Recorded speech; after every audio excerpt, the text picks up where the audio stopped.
And I use the example of what happened at the Carifta Games, where it just having that engagement allowed us to intervene where it was necessary, and it allowed our athletes to compete.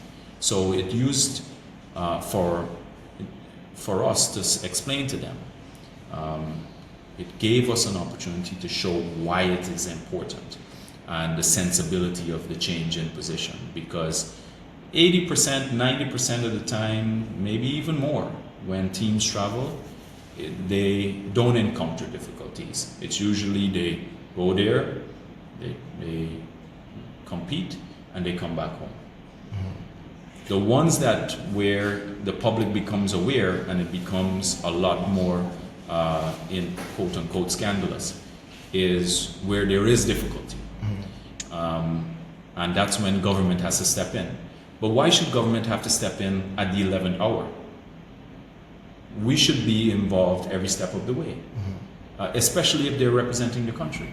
You can't request support from the ministry to assist with a visa, for example, days before you travel.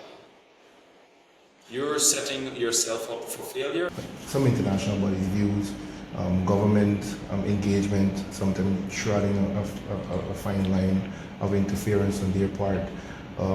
Was this something that was taken into consideration as well in your engagement? Yeah, so that's why, number one, it's going to be led by the National Sports Commission. Mm-hmm. And number two, the question that you have to ask is it interference in relation to how they operate their body, mm-hmm. or is it interference in relation to who we're choosing to lead the body?